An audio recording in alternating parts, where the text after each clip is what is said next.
Hello everyone, this is Pushan Alagya from Learn IT with Pushan. Today, we are going to discuss something about basic probability theory. In the previous video, we have learned about permutation and combination. So वो permutation and combination क्या होता है और उसका application क्या है probability में, वो हमने previous video में देख लिया है. और वो नहीं देखा है तो इधर आई बटन में आपको दिख रहा होगा, आप पहले वो देख सकते हैं, बाद में हम probability में डायरेक्टली जंप करेंगे. तो अभी इस प्रोबेबिलिटी है ना, उसमें कोई भी सम आप सॉल्व करते हो तो जनरली कॉम्बिनेशन परम्यूटेशन का यूज़ होता है. ठीक है, तो अगर वो आपको आता है तो ये सम्स बहुत इजी होते हैं, क्योंकि एक ही फॉर्मूला आपको याद रखनी है जो है प्रोबेबिलिटी की. बाकी सब कुछ आपको कॉम्बिनेशन परम्यूटेशन के हेल्प से आप सॉल्व कर सकते हैं. ठीक है, तो अभी स्टार्ट करते हैं. तो पहले ना कुछ बेसिक टर्मिनोलॉजीज है जो आपको याद रखनी पड़ेगी कि सैम्पल स्पेस क्या होती है. ठीक है, कोई भी इवेंट क्या होता है, रैंडम एक्सपेरिमेंट क्या होते हैं. ठीक है, तो वो भी देख लेते हैं. तो फर्स्ट है सैम्पल स्पेस. तो कोई भी एक एक्सपेरिमेंट हो रहा है, रैंडम एक्सपेरिमेंट हो रहा है. ठीक है, रैंडम एक्सपेरिमेंट मीन्स क्या होता है, जिसका कोई आउटकम है और आउटकम डिस्टिंक्ट है. हमें पहले से पता नहीं है, जैसे हमने कोई कॉइन टॉस किया तो हमें पहले से पता नहीं चल जाएगा कि हेड ही आएगा. ठीक है, वो हम गैस करते हैं कि क्या हेड आ सकता है या टेल आ सकता है. जो आउटपुट पॉसिबल है पर हमें पता नहीं है कि यही आएगा. ठीक है, उसको रैंडम बोलते हैं. कोई भी रैंडम चीज़ मीन्स क्या, जो हमें पहले से पता ना हो. ठीक है ना, उसको रैंडम बोलते हैं. ठीक है, और रैंडम एक्सपेरिमेंट का जो भी आउटपुट पॉसिबल है उसके सेट को हम सैम्पल स्पेस बोलते हैं. ठीक है, set of all possible outcomes of a random experiment is called sample space. जैसे इधर एग्जांपल दिया है टॉसिंग अ कॉइन. ठीक है, टॉसिंग टू कॉइन और टॉसिंग अ कॉइन ट्वाइस, दोनों का आउटपुट सेम ही आता है. ठीक है ना, जो एच टी और टी टी. ठीक है, ये आउटपुट इसका. A subset of a sample space is known as event.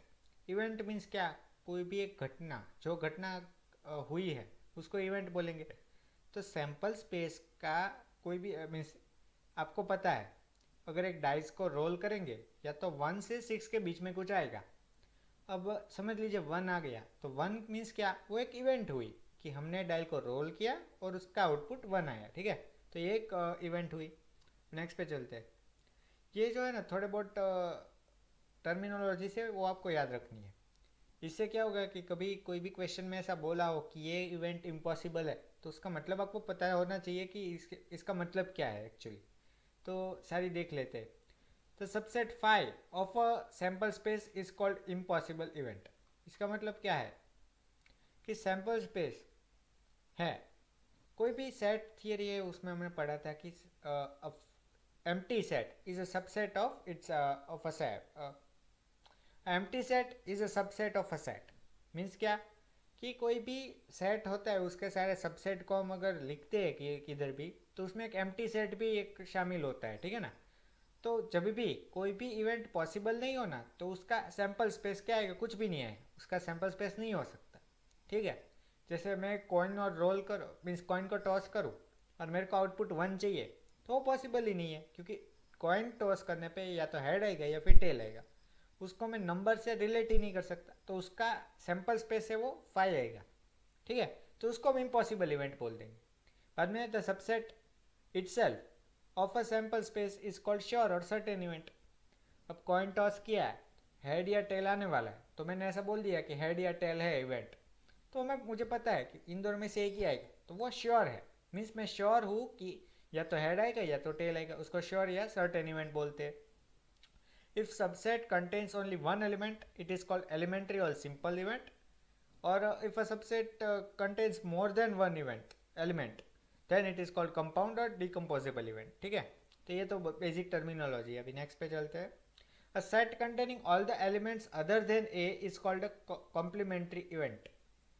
अगर A कोई सेट है, जैसे एक डाई होता है, ठीक है, उसको रोल करते हैं तो सेट ऑफ आउटकम्स क्या होता है, 1 2 3 4 5 और 6, ये 6 आउटकम्स पॉसिबल है.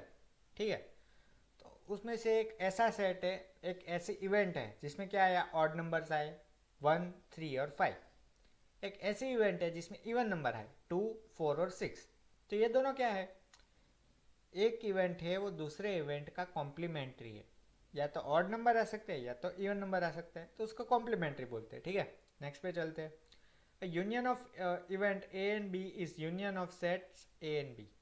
ठीक है, इसका मतलब क्या है कि जैसा हम सेट में करते हैं वो सेम प्रोबेबिलिटी में भी एप्लीकेबल है, कि दो सेट का अगर यूनियन करते हैं तो उसकी प्रोबेबिलिटी भी फाइंड कर सकते हैं।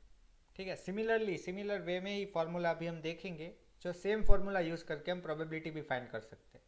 वैसे ही इंटरसेक्शन पॉसिबल है, जैसे यूनियन है सेट में वैसे ही प्रोबेबिलिटी में भी यूनियन हो सकता है। इंटरसेक्शन है वैसे ही इंटरसेक्शन प्रोबेबिलिटी में भी हो सकता है। अब ये जो चीज़ है ये डेफिनेशंस आपको आनी चाहिए क्योंकि ये ही मोस्ट यूज्ड है। ठीक है, if A intersection B is five, ठीक है, ये आपको हाईलाइट करना है, A intersection B is five, then events are called mutually exclusive event. ये याद रखना है, एक होता है एक्सक्लूसिव, एक होता है एग्जॉस्टिव।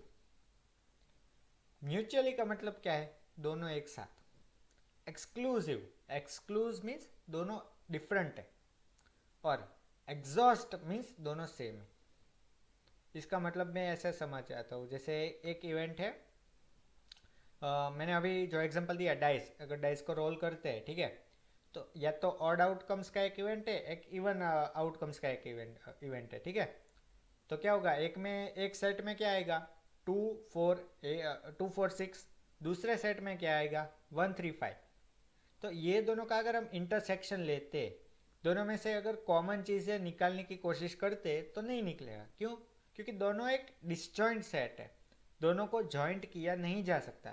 ठीक है, तो इसको क्या करेंगे, ए इंटरसेक्शन बी निकालेंगे तो वो 5 आएगा। 5 मीन्स एम्प्टी सेट, उसका आउटपुट पॉसिबल नहीं है। ठीक है, तो उसको क्या बोलेंगे, म्यूचुअली एक्सक्लूसिव इवेंट्स। दोनों में कोई भी कॉमन एलिमेंट्स नहीं है, उसको म्यूचुअली एक्सक्लूसिव इवेंट्स बोलेंगे। ठीक है, अभी ऐसे ही होता है म्यूचुअली एग्जॉस्टिव इवेंट।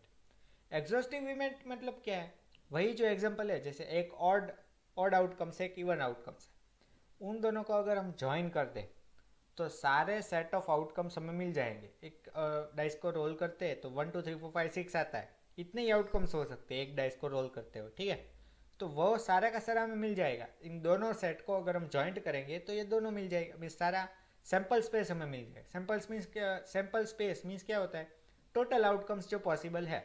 ठीक है, वो में पूरा मिल जाता है दोनों का यूनियन करके, दोनों को जोड़ के। ठीक है, तो ये इसको बोलते हैं म्यूचुअली एग्जॉस्टिव इवेंट्स। अब अगर ये दोनों जब भी साथ में हो, म्यूचुअली एक्सक्लूसिव भी हो, म्यूचुअली एग्जॉस्टिव भी हो, ठीक है, तो इसको बोला जाता है mutually exclusive and exhaustive events. अब ये है ना, ये मोस्ट इंपॉर्टेंट है ये चैप्टर में, क्योंकि ये हमें बेस थियरम का बेसिक्स है। अगर आपको म्यूचुअली एक्सक्लूसिव और एग्जॉस्टिव नहीं आता है तो आपको आगे कुछ नहीं आएगा। ठीक है, तो ये याद रखना है। अब ये जो है ना, ये एक फार्मूलाज है, तो ये अभी मैं बाद में बताता हूँ। ठीक है, इधर एक डायग्राम दिया है आपको अंडरस्टैंड करने के लिए। एक्सक्लूसिव मीन्स क्या, दोनों में कुछ कॉमन नहीं है, पर दोनों को अगर मिलाएंगे तो हमें सैम्पल स्पेस मिल जाएगा। अभी हम इसको डिस्कस करते हैं। ठीक है, पहले चलते हैं प्रोबेबिलिटी, उसकी बेसिक डेफिनेशन क्या है। तो आपको सिर्फ ये याद रखना है, ठीक है, कि ये जो प्रोबेबिलिटी की यही डेफिनेशन है, number of favourable outcomes upon total number of outcomes. इतना ही याद रखना है। प्रोबेबिलिटी मीन्स क्या, number of favourable outcomes upon total number of outcomes. ठीक है, ये सारी सब कुछ दिया है थियरी, आप पढ़ सकते हो आप बाद में, मैंने पीडीएफ की लिंक डिस्क्रिप्शन में दी दी। ठीक है, उसका मतलब क्या है कि ऊपर न्यूमरेटर में क्या आएगा, जो भी फेवरेबल है, जो आउटकम आ सकता है उस इवेंट पे, और नीचे पूरा सैंपल स्पेस में कितने आउटकम्स आ सकते हैं वो आएगा। ठीक है, ये इसको ये बेसिक डेफिनेशन ऑफ प्रोबेबिलिटी है। और एक चीज़ है, प्रोबेबिलिटी हमेशा 0 से 1 के बीच में रहेगी। ठीक है, ये जो दिया है कि प्रोबेबिलिटी हमेशा 0 से 1 के बीच में ही रहेगी, ना वो 1 से ज़्यादा होगी ना वो 0 से कम होगी। ठीक है, ये हमेशा याद रखना है कि प्रोबेबिलिटी 1 को कभी एक्सीड नहीं कर सकती। अभी एक एग्जांपल देख लेते हैं। ठीक है, कल हमने जो परम्यूटेशन कॉम्बिनेशन पढ़ा था उसका इंपॉर्टेंस अभी आपको समझ में आएगा। A bag contains 5 white and 10 black balls. 3 balls are taken out of at random. Find the probability that all the 3 balls drawn are black. Means क्या बोला है, एक बैग है जिसमें 5 वाइट बॉल है और 10 ब्लैक बॉल्स है। ठीक है, अब 3 बॉल उसमें से हमने निकाले, the probability that all the 3 balls drawn are black. अभी 3 बॉल निकाल लिए तो वो तीनों बॉल ब्लैक ही निकले, उसकी प्रोबेबिलिटी क्या है वो हमें बताना है। ठीक है, तो एक कल ही हमने देखा था कि इधर क्या दिया है, bag contains 5 white ball and 10 black balls. अब दोनों बैग में ऑलरेडी है। टोटल नंबर ऑफ बॉल्स कितना हो जाएगा बैग में? 15 बॉल्स। अब इसमें से हमने 3 को निकाला, 3 को सिलेक्ट किया। सिलेक्ट मीन्स क्या होता है? कॉम्बिनेशन। Means 15C3। तो ये क्या आ गया? हमारे इवेंट में कितने आउटकम्स पॉसिबल है ये आ गए। मीन्स 15C3 तो 455। ठीक है, ये इतने वेज से हम एक टोटल बॉल्स को निकाल सकते हैं। मीन्स कोई भी बॉल निकालेंगे वो ऐसा पता नहीं कि वो वाइट निकलेगा या ब्लैक निकलेगा। अगर बॉल्स निकालने की कितनी वेज हो सकती है? वो 455 वेज हो सकती है। ठीक है, अब चलते हैं ब्लैक बॉल निकालने की कितने वेज हो सकते हैं। तो उसमें क्या है, 10 ही ब्लैक बॉल्स है हमारे पास। तो क्या होगा, 10C3।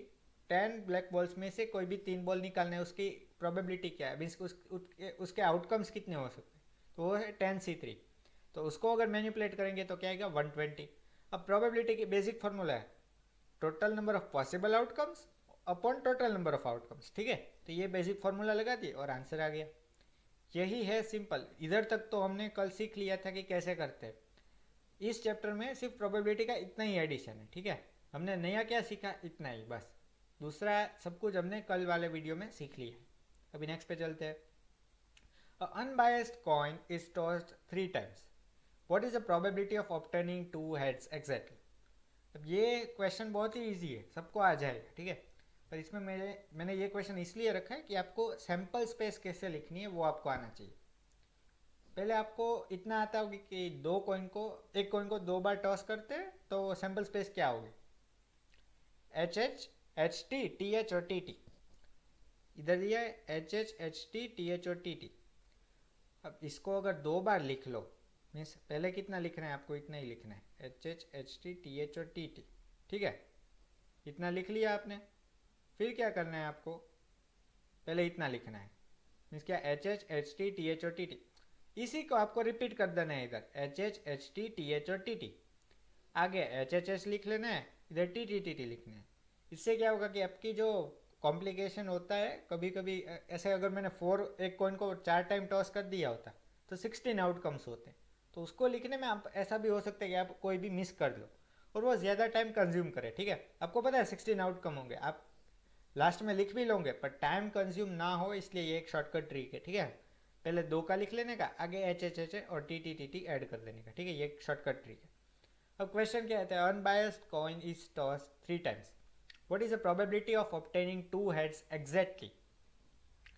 अभी जो है कॉइन को टॉस कर दिया 3 बार, अब 2 हेड एग्जैक्टली 2 ही आने चाहिए, उसकी प्रोबेबिलिटी क्या है? ठीक है, तो उसके उधर ये जो है सैम्पल स्पेस दिया है, एग्जैक्टली 2 किस में आ रहे हैं, देखिए इसमें आ रहे हैं एग्जैक्टली 2, इसमें आ रहे हैं एग्जैक्टली 2 और इसमें आ रहे हैं एग्जैक्टली 2। ठीक है, तो ये 3 पॉसिबिलिटी है और टोटल नंबर ऑफ आउटकम्स कितने, 8। तो 3/8 आ जाएगा। ठीक है, ये आपको आता भी होगा, ये बहुत सिंपल क्वेश्चन है। ठीक है ना, नेक्स्ट पे थोड़ी ऐसे चीज़ें हैं जो आपको याद रखनी पड़ेगी। ये सब कुछ आपने सेट थियरी में पढ़ लिया होगा, वो सेम चीज़ अब प्रोबेबिलिटी में पढ़ना है। ठीक है ना, let S be a sample space and A be an event. तो आपको पता है कि A का कॉम्प्लीमेंट करते हैं तो टोटल में से माइनस होता है। एक डाई को रोल करते या तो इवन आउटकम्स या ऑड आउटकम्स। ऑड आउटकम्स 3 है तो इवन आउटकम्स 3 है। ठीक है, तो अगर 1 में से ये जो इसकी जो प्रोबेबिलिटी वो माइनस करोगे तो उतनी ही प्रोबेबिलिटी आएगी ऑड आउटकम्स की। ठीक है, ये सिंपल फंडा है कि probability of A complement is equal to 1 minus probability of A. ये बहुत ईजी है। फिर एक probability of impossible event is 0। ये भी आपको आता है कि इम्पॉसिबल इवेंट है, जो इवेंट पॉसिबल ही नहीं है उसकी प्रोबेबिलिटी 0 होगी। और एक है P of B minus A is equal to P of B minus P of A. ये कब पॉसिबल है, जब A is subset of B.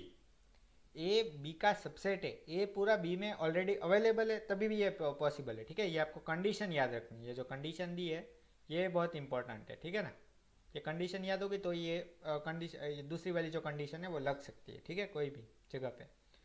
अब और एक है P of A intersection B complement, इधर बी कॉम्प्लीमेंट दिया है तो वो क्या, P of A minus P of A intersection B. वैसे ही इधर भी हो सकता है कि ए कॉम्प्लीमेंट दिया होता और बी ऐसे ही होता है। ठीक है, तो P of B minus P of A intersection B आता है। ये बहुत सिंपल है। और एक तरह से याद रख सकते हैं कि P of A equals to P of A intersection B dash minus, ये माइनस इधर आ गया तो plus, plus P of A intersection B, ऐसे भी याद रख सकते हैं। एक है एडिशन रूल, ये तो सबने पढ़ा ही होगा क्योंकि ये सेट थियरम में बहुत ही बेसिक रूल है, ठीक है। यूनियन है, उसका फॉर्मूला क्या होता है, पहले दोनों का एडिशन माइनस इंटरसेक्शन, ये बेसिक फॉर्मूला है, ये आपको याद होगा। और ये 3 वाला है, ठीक है, इसमें 2 सेट है, इसमें 3 सेट है। 3 सेट में पहले सबका एडिशन, इंडिविजुअल एडिशन, इंटरसेक्शन का सब्ट्रैक्शन, और लास्ट में सभी तीनों का एडिशन कर देना है, ठीक है, इंटरसेक्शन लेके एडिशन कर देना। ये भी एक सिंपल फॉर्मूला है, ये आपको पता ही होगा क्योंकि ये सेट थियरी में बहुत बेसिक है, आपको आता होगा, ठीक है। अब ये एक इंपॉर्टेंट प्रॉपर्टी है। अभी हमने डिस्कस किया म्यूचुअली एक्सक्लूसिव इवेंट, सबका सम करेंगे तो हमें सैंपल स्पेस मिल जाएगा, उसको बोलते हैं म्यूचुअली एक्सक्लूसिव इवेंट। तो इससे हम ये डिराइव कर सकते हैं कि सबका अगर हमने सम किया, probability of A plus A2 plus A3 up to n, सबका सम करते हैं तो क्या होगा, टोटल प्रोबेबिलिटी मिल जाएगी। A1 plus A1 union A2 union A3 means total probability हमें मिल जाएगी, ठीक है। ये एक सिंपल फंडा है। अभी चलते हैं उस पर क्वेश्चन पे। अब प्रोबेबिलिटी है ना, उसमें मोस्टली बेसिक प्रोबेबिलिटी है, उसमें 2 ही क्वेश्चन बनते हैं, या तो कॉइन वाला होगा या फिर कार्ड वाला होगा, ठीक है। और थोड़ा हायर लेवल पे जाते हैं तो थोड़े डिफरेंट हो गए कि इसकी प्रोबेबिलिटी क्या है, जैसे बुलेट फायर की तो उसका एम लेने की प्रोबेबिलिटी क्या है, मीन्स हिट करने की प्रोबेबिलिटी क्या है, कोई काम किया उसका सक्सेसफुल होने की प्रोबेबिलिटी क्या है, वो वाला क्वेश्चन आंसर। ये 3 टाइप के क्वेश्चन ही पॉसिबल है, ठीक है। इससे ज़्यादा कुछ नहीं पूछेंगे वो, और इससे ज़्यादा पूछेंगे तो वो आपको आ ही जाएगा, इसमें सब कुछ कवर हो जाता है, ठीक है। तो ये क्वेश्चन दिया इसलिए मैंने लिया कि ये सच एग्जाम्पल, ये सबको आ जाएगा, बहुत ही ईजी है। Card is drawn from a well shuffled pack of 52 cards. अभी थोड़ा बेसिक नॉलेज दे देता हूँ मैं कार्ड के बारे में। टोटल 52 कार्ड्स होते हैं, उसमें 26 रेड कार्ड्स होते हैं, 26 ब्लैक कार्ड्स होते हैं, ठीक है। और उसमें भी कैटेगरी, रेड में भी 2 होते हैं, 13 हार्ट होते हैं और 13 स्फीयर्स होते हैं। और ब्लैक में भी 2 होते हैं, स्फीयर्स या डायमंड दोनों बोला जाता है, ठीक है, रेड में। और ब्लैक में भी 2 होते हैं, ठीक है।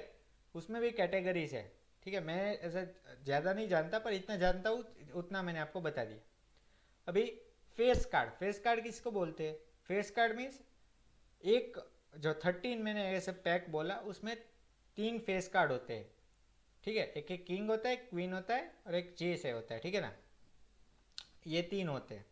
वैसे ही रेड वाले 2 हो गए मीन्स 3 3 6, और ब्लैक में भी 3 3 होते हैं मीन्स 6। तो टोटल फेस कार्ड 12 होते हैं, एक 52 कार्ड्स में से 52 कार्ड्स का पैक होता है ना, उसमें 12 फेस कार्ड होते हैं, ठीक है। Red card 26, black card 26। अब आपको नॉलेज आ गया बेसिक। अब चलते find the probability of getting a king card. King कितने होते हैं, 4 किंग होते हैं, ठीक है। अब 4 किंग डिवाइड बाई टोटल 52, तो क्या आएगा, getting a king card 4/52 1/13। Getting a face card, face card मैंने बता दिया 12 होते हैं, 12/52 क्या आएगा, 12/52 3/13। अब चलते हैं getting a red card, red card कितने होते हैं, 26 होते हैं, मैंने अभी बता दिया 26/52 1/2 आएगा, ठीक है, ये आ गया 1/2। Getting a card between 2 and 7, both inclusive means 2 भी आ सकता है 7 भी आ सकते हैं, और उनके बीच में जो भी है वो सारे आ सकते हैं, ठीक है। मीन्स 2 3 4 5 6 और 7। अब 2 3 4 5 6 7 है, वो कितनी बार है, मीन्स 2 3 4 5 6 7, 6 कार्ड है। 6 into 4 24 कार्ड्स पॉसिबल है, 24/52 दैट इज 6/13। नेक्स्ट पे चलते हैं। Getting a card between 2 and 8, both exclusive means 2 और 8 को नहीं गिनना है, उसके बीच में जो भी आता है उसको गिनना है, मीन्स 3 4 5 6 7, 5 कार्ड पॉसिबल है, 5 into 4 दैट इज 20, 20/52, तो क्या आता है 20/52 दैट इज 5/13। अभी नेक्स्ट पे चलते हैं। Bag contains 2 black 3 red and 5 blue balls. 3 balls are drawn at random. Find the probability that the 3 balls drawn are blue. पहला क्वेश्चन करते हैं, ठीक है। एक बैग है जिसमें 2 ब्लैक है, 3 रेड है और 5 ब्लू बॉल्स है। 3 balls are drawn at random. अब 3 बॉल्स को पहले पहले टोटल कितने बॉल्स है वो आपको गिनना है, 2 + 3 + 5 10 बॉल्स है। उसमें से 3 को आपने सिलेक्ट किया, कौन सा कॉन्सेप्ट यूज होगा, आपको पता है कॉम्बिनेशन यूज होगा। 10C3, total number of outcomes कितने होंगे 10C3। और find the probability that 3 balls are blue, blue कितने हैं 5 ब्लू है तो 5C3 अपॉन 10C3, सिंपल है। 5C3 क्या होगा 10, 10C3 होगा 120, 5C3 अपॉन 10C3 1/12 आंसर आ जाएगा। Consist of two blue and one red. कल एक कॉन्सेप्ट पढ़ा था कि एंड मीन्स मल्टीप्लीकेशन और means addition. Two blue and one red, and means multiplication.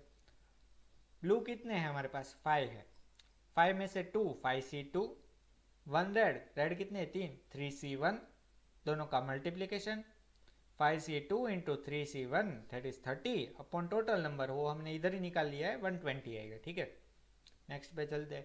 Consist of exactly one black ball, एक ही black ball आना चाहिए एग्जैक्टली, तो 2C1 अपॉन 10C3 क्या आएगा 2C1 अपॉन 10C3। अब इसमें क्या exactly consist of exactly one black ball. अब तीन में से कोई एक ही है ना, वही ब्लैक बॉल आना चाहिए। ठीक है, मीन्स दो बचे जो दो है वो कोई भी आ सकता है। मीन्स एक तो 2C1 हो गया, ठीक है, बाकी तो दूसरे ही आने चाहिए। मीन्स क्या है, एक 2 ब्लैक का ग्रुप बन गया और एक है और बाकी जो दो प्लेस खाली है उधर रेड भी डाल सकते हो ब्लू भी डाल सकते हो। तो इन दोनों के लिए दो पॉसिबिलिटी, कितने में से चूज करना है, कितने में से सिलेक्ट करना है 8 बॉल में से, मीन्स 3 या 5, दोनों का एडिशन जो 8 होता है 8C2 और इसका 2C1, दो तीनों प्लेस को फिल कंपलसरी करना है इसलिए दोनों का मल्टीप्लीकेशन आएगा और अपॉन 120। ठीक है, 8C2 2C1 उसका मल्टीप्लीकेशन और अपॉन 120। अब ये एक सेम क्वेश्चन ऐसे ही हमने कल किया था, जो मैंने बोला था कि प्रोबेबिलिटी में आ सकता है और ऐसा आता भी है। ठीक है ना। 4 letters of the word Thursday are arranged in all possible ways. Thursday जो एक वर्ड है उसके कोई भी 4 लेटर को आपने अरेंज किया। Find the probability that the word formed is hurt. जैसे ये है, ये जो पहले 4 लेटर ले लिए उसको आपने ऑल पॉसिबल वेज में अरेंज कर दिया। ठीक है, अब ऐसा कंपलसरी नहीं है कि पहले 4 ही लेना है, ऐसा इधर नहीं बोला है, दूसरे 4 भी ले सकते हो, तीसरे 4 में लास्ट 4 भी आप ले सकते हो। तो इसमें क्या बोला है, पहले सिलेक्ट करना है थर्सडे में से कोई भी 4 लेटर, बाद में उसको अरेंज करना है। कल वाला कुछ याद आया, सिलेक्ट एंड अरेंज, कौन सा कॉन्सेप्ट यूज होगा, परम्यूटेशन। परम्यूटेशन में आता था सिलेक्ट एंड अरेंज। तो 8 लेटर दिए, उसमें 4 सिलेक्ट करने हैं और बाद में उन चारों को अरेंज करना है। 8P4 सिंपल वे है। 8P4 कितने पॉसिबल आउटकम्स है 1680, ये आप कैलकुलेट कर सकते हो। ठीक है, मैं तो इधर देख के बता रहा हूँ। और HURT हर्ट आई, उसका पॉसिबिलिटी 1 ही है, वो आपको पता चल जाना चाहिए क्योंकि ये 4 को कॉम्बिनेशन करेंगे तभी वो एक ही बार पॉसिबल है। ठीक है ना, हर्ट, क्योंकि हमें 4 लेटर ऑफ द वर्ड उसको मिला के एक वर्ड बनाना है, तो वो एक ही पॉसिबल आउटकम होगा जिससे हर्ट बनेगा। ठीक है, तो 1/1680। ठीक है, ये बहुत ही सिंपल क्वेश्चन था। अभी नेक्स्ट पे चलते हैं, कंडीशनल प्रोबेबिलिटी। इधर से ये रियल चैप्टर शुरू होता है। अभी तक तो जितना भी पढ़ा वो बहुत इजी था और कल के वीडियो पे बेस ही था।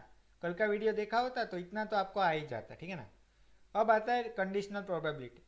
इसका मतलब क्या है कि एक इवेंट ऑलरेडी हो चुकी है, उसके आधार पे दूसरी इवेंट हो रही है।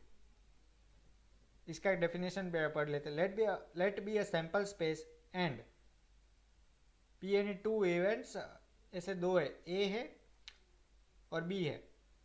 एक सैंपल स्पेस है, उसके 2 इवेंट्स है, एक ऑलरेडी अकर हो चुका है और दूसरा इवेंट होने वाला है। ठीक है, तो उसका फॉर्मूला क्या आएगा, P of A oblique B, इसको ऑब्लिक भी बोल सकते हैं और P of A condition B भी बोल सकते हैं। ठीक है, अपॉन नहीं बोलना है, ऑब्लिक बोलना है। P of A oblique B is equals to P of A intersection B upon P of B. जो डिनोमिनेटर में है वो डिनोमिनेटर में ही रहेगा पर उसकी प्रोबेबिलिटी सेपरेट हो जाएगी। ठीक है, और एक कंडीशन भी है कि P of be greater than 0 होना चाहिए। ऑब्वियस है कि डिनोमिनेटर कभी भी 0 नहीं हो सकता। ठीक है ना, ये एक सिंपल सा फॉर्मूला है। ठीक है, तो इसके ऊपर से काफ़ी सारे रिजल्ट बन सकते हैं। थोड़े बहुत रिजल्ट देख लेते हैं। जैसे ये हमने एक फॉर्मूला देखा था अभी, सेट थियरी वाला फॉर्मूला है, यूनियन इक्वल्स टू इंडिविजुअल का एडिशन माइनस इंटरसेक्शन। ये एक फॉर्मूला अभी हमने ऊपर देख लिया। वो सेम फॉर्मूला इधर भी एप्लीकेबल है। कैसे? डिनोमिनेटर में सारी जगह बी लगा दो। ये सिर्फ याद रखने के लिए है, ठीक है ना, ये ऐसा कॉन्सेप्ट नहीं है, पर आपको याद रहे इसलिए मैंने बताया कि डिनोमिनेटर में सभी जगह बी लगा लो। तो यही सेम फॉर्मूला है। नेक्स्ट है ये, इसमें भी ऐसा है। ये अभी हमने एक फॉर्मूला देखा, P of A dash equal to 1 - P of A. इधर भी ऐसा है कि सभी जगह डिनोमिनेटर में बी लगा लो, आ जाएगा सेम फॉर्मूला। अब एक होता है मल्टीप्लिकेशन रूल।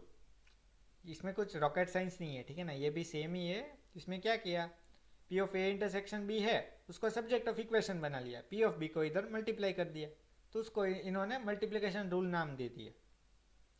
ये देखिए, P of A intersection B equals to P of A into P of B oblique A is equals to P of B into P of A oblique B. ठीक है, ये बहुत सिंपल है। ये दोनों same क्यों आएगा, क्योंकि P of B oblique A और P of A oblique B निकालोगे ना, तो न्यूमरेटर में P of A intersection B आता है, उसको सब्जेक्ट ऑफ इक्वेशन बना दोगे तो ऐसे आपको फॉर्मूला मिल जाएगा। ठीक है, ये मल्टीप्लिकेशन रूल है, इसको बोलते हैं। ठीक है, मल्टीप्लिकेशन, ये भी कोई क्वेश्चन में काम आ सकता है। अभी ऐसे होता है P of A intersection B intersection C, उसको कैसे लिख सकते हैं, तो ये उसका फॉर्मूला है। ये आपको याद रखने की ज़रूरत नहीं है, ये किधर पूछेगा भी नहीं, ये आप इजीली सॉल्व कर सकते हैं इसकी मदद से। ठीक है, मल्टीप्लिकेशन रूल ही है। अब होता है टोटल प्रोबेबिलिटी में। टोटल प्रोबेबिलिटी है ना, मैं आपको बाद में बताता हूँ क्योंकि उसका कॉन्सेप्ट अभी नीचे दिया है। ठीक है, अब इंडिपेंडेंट इवेंट्स, ये एक इम्पॉर्टेंट है। दो इवेंट्स इंडिपेंडेंट है और म्यूचुअली एग्जॉस्टिव है, इसमें अब सब लोगों को कन्फ्यूजन हो जाती है। इंडिपेंडेंट इवेंट्स मीन्स क्या, कि ये इवेंट हो रहा है, इसका दूसरे इवेंट से कोई नाता ही नहीं है, कोई कनेक्शन है ही नहीं तो उन दोनों के बीच में। एक डाई को रोल किया और एक कॉइन को टॉस किया, कुछ भी रिलेशन है दोनों में, कोई रिलेशन नहीं, तो इनको बोलते हैं इंडिपेंडेंट इवेंट्स।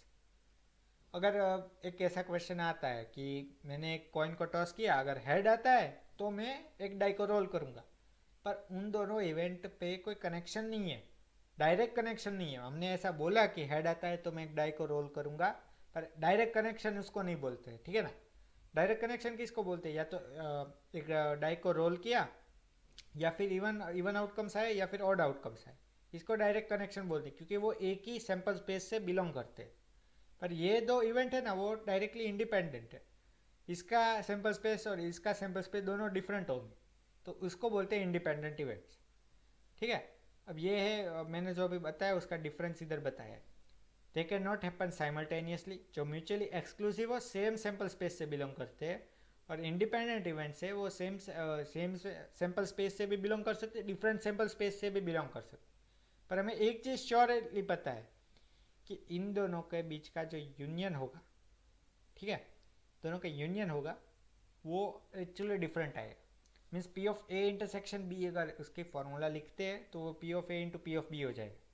ठीक है, और इधर इंटरसेक्शन निकालते हैं तो वो ज़ीरो हो जाता है। क्यों? क्योंकि इसका देखिए ये जो वेन डायग्राम दिया है, तो इसमें तो सेट ओवरलैप कर ही नहीं सकते, और इसमें सेट ओवरलैप करते हैं। यही मेन फंडा है कि the occurrence and outcomes of one event doesn't control the occurrence of other event, but both events are surely happening. ये एक बेसिक सिंपल डेफिनेशन है, ठीक है ना, दोनों को डिस्टिंग्विश करने के लिए। अभी इस पे क्वेश्चन देखेंगे तो आपको ज़्यादा समझ में आएगा। ठीक है, पहले ये भी थोड़े एक रिजल्ट है वो भी आप देख सकते हैं कि ए इंटरसेक्शन बी है। अब इंडिपेंडेंट है, उसमें म्यूचुअली इंडिपेंडेंट भी होते हैं और पेयरवाइज इंडिपेंडेंट भी होते हैं। पेयरवाइज इंडिपेंडेंट है ना, उसका सिर्फ एक ही चीज़ एडिशन होता है कि म्यूचुअली इंडिपेंडेंट कब होता है, तब जब ये वाली जो एक कंडीशन है ना ये ज़्यादा फॉलो हो जाए, बाकी सारी कंडीशन दोनों में सेम ही है। ये कंडीशन जब हो जाती है फॉलो, तब वो म्यूचुअली इंडिपेंडेंट हो जाता है। अब ये एक और एक रिजल्ट है, ये रिजल्ट आपको याद रखना है क्योंकि ये है ना आपको जनरली पता नहीं होता। या अभी हमने ऊपर भी डिस्कस किया कि P of A bar intersection B equals to P of B minus P of A intersection B. इसको अगर इस बाजू ले जाएंगे तो प्लस हो जाएगा, तो पी ऑफ बी का एक रिजल्ट, एक फॉर्मूला हमें मिल गया कि P of B equals to P of A bar intersection B plus P of A intersection B. ये फॉर्मूला भी आप याद रख सकते हो। ठीक है, अभी इस पर क्वेश्चन देखते हैं थोड़े। In a box of 100 bulbs are supplied, out of which 10 bulbs have defects of type A, 5 bulbs have defect of type B, और 2 bulbs have defect of both type. ठीक है, find the probabilities. अब ये जो question दिया है उसको हम पढ़ते हैं। 100 बल्ब है, उसमें से 10 बल्ब ऑफ डिफेक्ट, एक वाली जो डिफेक्ट है उसके 10 बल्ब से, बी वाली डिफेक्ट है उसके 5 बल्ब से। उसकी प्रोबेबिलिटी कैसे निकालते हैं, ये हमें पता है, total number of possible outcomes upon total number of outcomes, ठीक है। तो 10/100, तो इसकी प्रोबेबिलिटी होगी 0.1, इसकी प्रोबेबिलिटी होगी 0.05। और एक दिया है कि both means intersection, both means क्या, इंटरसेक्शन, दोनों होने की क्या संभावना है, तो मीन्स इंटरसेक्शन। उसकी प्रोबेबिलिटी दी है 2/100, दैट इज 0.02। ये हमें गिवन डेटा है, ठीक है। A bulb to be drawn at random has a B type defect, means एक ऐसा बल्ब हमें रैंडमली हमने सिलेक्ट कर लिया, उसमें बी टाइप डिफेक्ट हो under the condition that it has an A type defect. अब यही एक बेसिक फंडा है कंडीशनल प्रोबेबिलिटी। एक तो हमने बल्ब सिलेक्ट कर लिया है, या फिर बल्ब सिलेक्ट कर लिया, उसमें एक तो डिफेक्ट पर है ही, हमें पता है एक तो होगी, पर दूसरी ये डिफेक्ट हो उसकी प्रोबेबिलिटी क्या है। एक इवेंट एक्चुअली ओकर हो चुकी है, दूसरी इवेंट हो उसकी प्रोबेबिलिटी क्या है, तब कंडीशनल प्रोबेबिलिटी का यूज होता है, ठीक है। तो कंडीशनल प्रोबेबिलिटी इसमें क्या पूछा है, बी होने की संभावना क्या है जब ए हो चुकी है, मीन्स क्या, जो संभावना होने वाली है उसको न्यूमरेटर में रखना है, जो हो चुके हैं वो डिनोमिनेटर में आएगा। ये सिंपल है, ठीक है।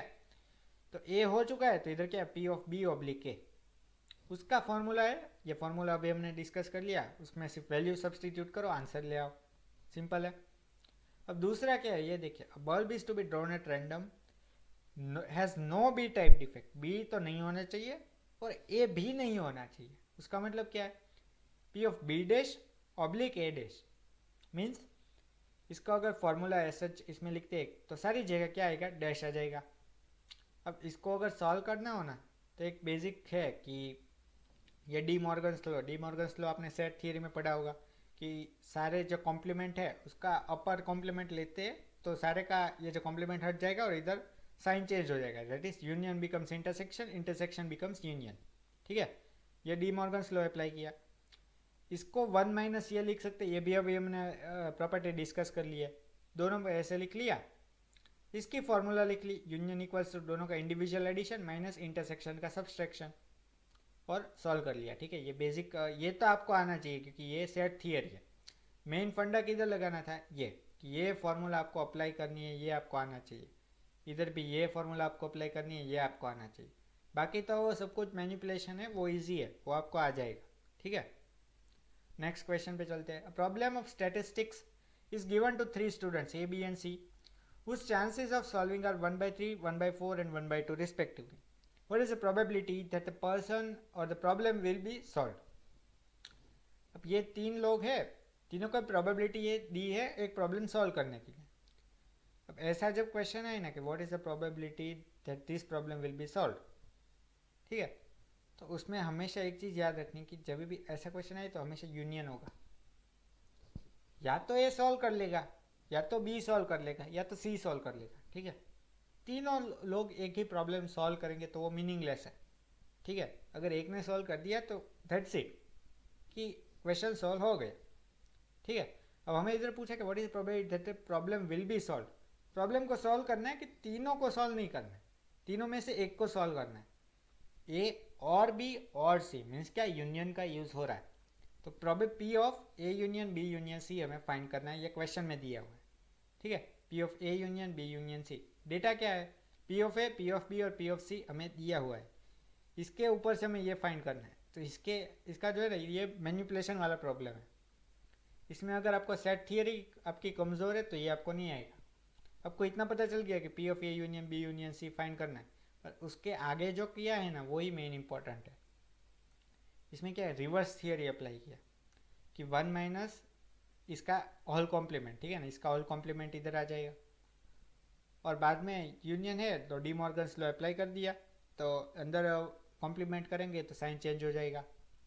और इधर एक चीज़ और एक पता होना चाहिए कि इंटरसेक्शन ऐसे दिया है तो इसको ऐसे क्यों लिख सकते हैं, क्योंकि ये इंडिपेंडेंट इवेंट्स है इसलिए इसको ऐसे लिख सकते हैं, समझे कि ये 1/3 ए ने सॉल्व किया उसका बी से कोई नाता नहीं है, बी ने सॉल्व किया उसको सी से कोई नाता नहीं है, ये इंडिपेंडेंट इवेंट्स है इसलिए इसको ऐसे लिख सकते हैं। और बाद में तो सिर्फ सिंपल मैनिपुलेशन है, ये आपको समझ में आ जाएगा। ठीक है, नेक्स्ट पे चलते हैं। अब आता है total probability. Total probability is nothing but subsidiary of जो कंडीशनल प्रोबेबिलिटी है। अभी एक क्वेश्चन में मल्टीपल सिचुएशन दी हो ना, तब टोटल प्रोबेबिलिटी का यूज़ करते हैं, और ये आपको आता ही है, ऑलरेडी आता है। क्यों? क्योंकि जब दो सिचुएशन दिए एक साथ, तो हमें पता है कि उसका एडिशन ही करना है। प्रोबेबिलिटी जब टोटल प्रोबेबिलिटी फाइंड करते हैं तो उनका एडिशन ही होता है। तो मल्टीप्लिकेशन रूल जो पढ़ा ना, उसको ये आगे बढ़ा के ये आया है कि टोटल प्रोबेबिलिटी क्या है, P of A equals to P of B one into P of A oblique B one plus P of B two into A oblique B two. इसका एप्लीकेशन देख लेते हैं तो आपको ज़्यादा समझ में आ जाएगा। ठीक है, in certain assembly plant 3 machines B1, B2 and B3 produce 30%, 45% and 25% of the product respectively.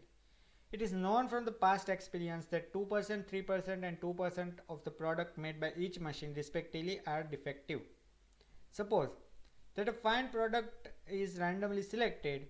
What is the probability that it is defective? ये GTU में आ चुका है मई 2016 में। क्वेश्चन बहुत बड़ा है, आधा पढ़ के ही लोग तो ऐसे छोड़ देंगे, पर यह है बहुत ईजी।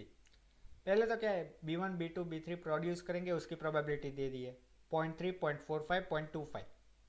बाद में क्या दिया है, एरर की प्रोबेबिलिटी भी दे दी है 0.02, 0.03 और 0.02। तो इधर हमने लिख ली पहले B1, B2, B3 की प्रोबेबिलिटी और एरर की प्रोबेबिलिटी भी दे दी है। अब क्या करना है, सिर्फ फॉर्मूला लगाना है और आंसर ले आना है। पर क्या है, सबको प्रोबेबिलिटी का टोटल प्रोबेबिलिटी का फॉर्मूला ही नहीं पता होता, तो इसलिए क्वेश्चन में दिक्कत होती है। ठीक है, ये टोटल प्रोबेबिलिटी, इसमें ऐसा नहीं आपको सोचना है कि ये ए है। ठीक है, वो आप ऐसा कंफ्यूज मत होना कि ये जो अभी हमने कंडीशनल प्रोबेबिलिटी देखा ए ओब्लिक बी, ऐसा नहीं है इसमें सोचना है। बी एक इवेंट है, एक इवेंट होने की संभावना है, बी तो दूसरे इवेंट है, ऐसे आपको कंसिडर करना है। ठीक है ना, तो आपको ईजी हो जाएगा। B1, B2, B3 ये तीनों मशीन है, तीनों का एक इंडिविजुअल एक प्रोबेबिलिटी गिवन है कि 30, 45 और 25, उसको ऐसे ट्रीट करना है। ठीक है ना, तो बाद में फॉर्मूला में सिर्फ पुटअप ही करना है और आंसर आ जाएगा।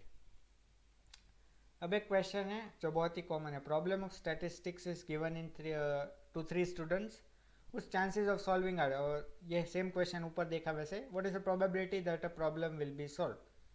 अब ऐसा ही क्वेश्चन हमने ऊपर भी देखा। जब ऐसा क्वेश्चन पूछते हैं ना कि 3 चीज़ें दी हो और कोई भी प्रॉब्लम को सॉल्व करना है, 3 चीज़ें दी हो, कोई भी आउटपुट को निकालना है।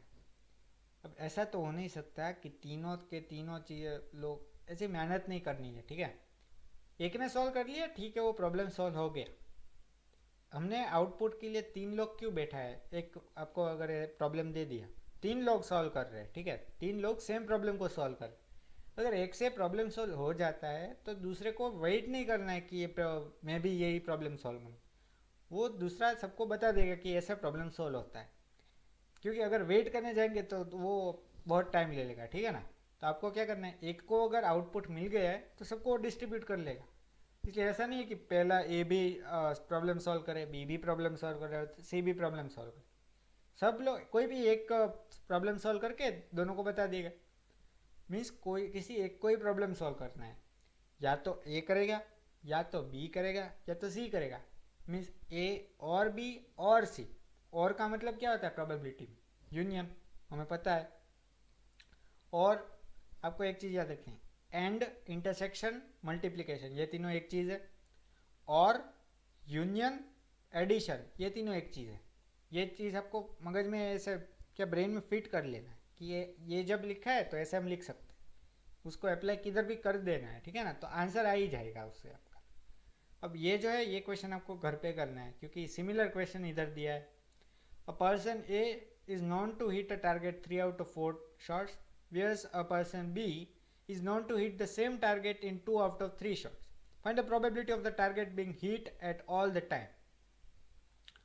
अब दोनों ट्राई कर रहे हैं, ठीक है, एक ही टारगेट को हिट करने की। एक ने अगर हिट कर दिया तो दूसरे को गोली मारने की ज़रूरत नहीं है।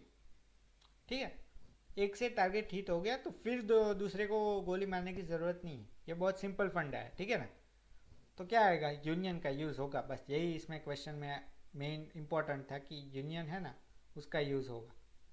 ये डायरेक्ट फॉर्मूला यूज़ करनी है। ठीक है ना, ये इतना बड़ा जो दिए है उसकी ज़रूरत नहीं है, डायरेक्टली फॉर्मूला यूज़ कर लो, आंसर आ जाएगा। अभी नेक्स्ट पे चलते हैं, बेस थियरम। अब ये इस चैप्टर का लास्ट टॉपिक है और मोस्ट प्रोबेबली इससे ही क्वेश्चन आएगा एग्जाम में, क्योंकि लोग हैं ना ज़्यादा, क्योंकि सारे जो कॉन्सेप्ट है ना प्रोबेबिलिटी के इसमें ही लगते हैं। मैंने पहले ही बताया कि म्यूचुअली एक्सक्लूसिव इवेंट क्या होती है, म्यूचुअली एग्जॉस्टिव इवेंट क्या होती है, सैम्पल स्पेस क्या होती है, सारी चीज़ें आपको पता होगी तो बेस थियरम लगा पाओगे। Let B1, B2, B3 up to Bn be an mutually exclusive and exhaustive event। दो ऐसे इवेंट या फिर एन ऐसे इवेंट जिनको जोड़ेंगे तो सैंपल स्पेस मिल जाएगा, और सारी इवेंट एक दूसरे से एग्जॉस्टिव है, मीन्स उसका इंटरसेक्शन लोगे तो जीरो आएगा, एम्प्टी सेट आएगा, ठीक है। तो उसको mutually exclusive and exhaustive event बोलेंगे। एक एग्जांपल देता हूँ, एक डाई को रोल किया, इवन आउटकम्स और ऑड आउटकम्स, ये एक mutually exclusive and exhaustive events है।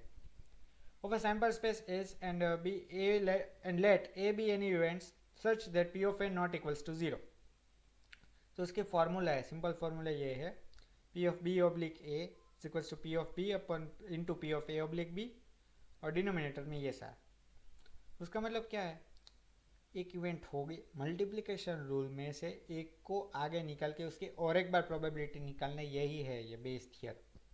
ये जो है ना ये मल्टीप्लिकेशन रूल है, और ये डिनोमिनेटर में सारे मल्टीप्लिकेशन रूल्स को एक साथ लिख लिया, ठीक है। ये अगर आपको प्रोबेबिलिटी आता है तो आपको समझ में आ जाएगा कि बहुत ईजी है, क्योंकि एक बार ये प्रोबेबिलिटी निकाल लिया, उसकी और एक बार प्रोबेबिलिटी निकालते हैं ना तो ऐसे आता है, ठीक है। यही है P of B oblique A। इस पर एक क्वेश्चन देख लेते हैं। Company has 2 plants to manufacture hydraulic machines. Plant 1 manufactures 70% of the hydraulic machine and plant 2 manufactures 30%। Plant 1 80% of the hydraulic machine are rated standard quality, plant 2 में 90% है। A machine is picked at random and is found to be of standard quality. What is the chance that it has come from plant 1? अब बहुत सारा data दिया, पहले उसको list कर लेते हैं, ठीक है। 70% of the hydraulic machines are made from plant 1, means manufacture from plant 1 की प्रोबेबिलिटी क्या है, 70/100, that is 0.7। Manufacture from plant 2 उसकी प्रोबेबिलिटी क्या है, 30/100, 0.3। 80% of hydraulic machine are rated quality. From plant 1 में से 80% मशीन ऐसी है जो स्टैंडर्ड क्वालिटी है, वो रेटेड है, ठीक है ना। तो उसकी प्रोबेबिलिटी क्या होगी, 0.8। और प्लांट 2 से है, निकली है, तो उसकी प्रोबेबिलिटी क्या होगी, 0.9। तो इसकी प्रोबेबिलिटी भी लिस्ट कर ली, B oblique A1, B oblique A2, या A1 A2 की जगह आप C D भी यूज़ कर सकते हो, वो आपके ऊपर है, ठीक है ना। ये इधर सिर्फ नॉमेनक्लेचर के लिए A1 A2 यूज़ किया है। अब आपको पूछा क्या है लास्ट में, what is the chance that it has come from plant 1। Standard quality की मशीन प्लांट 1 से निकली होगी, उसका चांस क्या है। तो पहले तो आपको पता चल गया कि म्यूचुअली एग्जॉस्टिव या एक्सक्लूसिव इवेंट है या नहीं। अब कैसे पता चला, उसकी दो कंडीशन थी, या तो वो म्यूचुअली एक्सक्लूसिव है एंड वो म्यूचुअली एग्जॉस्टिव है। इन दोनों को चेक करना होना तो एक सिंपल केस है कि इन दोनों का एडिशन कर लो, 0.7 और 0.3, हमेशा वो 1 होगा। जैसे A1 A2 A3 दिया हो, तीनों का एडिशन करोगे तो वो हमेशा 1 होगा। तो उससे क्या प्रूव हो जाता है कि वो म्यूचुअली एक्सक्लूसिव है। अब एग्जॉस्टिव है, उसका कंडीशन चेक करना तो आपको ऐसे पता चल जाएगा कि A1 से है और A2 से है, दोनों के बीच में कोई भी कॉमन एलिमेंट्स नहीं है, तो वो ऑब्वियसली कि वो एग्जॉस्टिव होने वाला है। तो ये दो कंडीशन जब ट्रू हो जाती है तब हमें पता होना चाहिए कि क्या यूज़ होगा, बेस थियरम यूज़ होगा। सबसे पहले ये दो कंडीशन ही चेक करनी है, इतना डेटा लिख के आपको ये दो कंडीशन चेक करनी है। अगर ट्रू है तो बेस थियरम को यूज़ कर लेना। अब बेस थियरम का डायरेक्ट फॉर्मूला है, उसमें सिर्फ वैल्यू पुटअप की है और आंसर आ गया है, ठीक है। अब क्या फाइंड करना है वो कैसे पता चलेगा, what is the chance that it has come from plant 1। अब प्लांट 1 से आया मीन्स क्या, P1 oblique A, मीन्स इधर क्या P of A1 oblique B, वो हमें फाइंड करना है, ठीक है ना। प्लांट 1 से है P of A1 oblique B, वो हमें फाइंड करना है। तो सिंपल फॉर्मूला है, उसमें पुटअप कर लो और आंसर आ जाएगा। यही है बेस थियरम, जो फाइंड करना है वो न्यूमरेटर में होगा, ठीक है, P of A1 oblique B। अभी नेक्स्ट पे चलते हैं।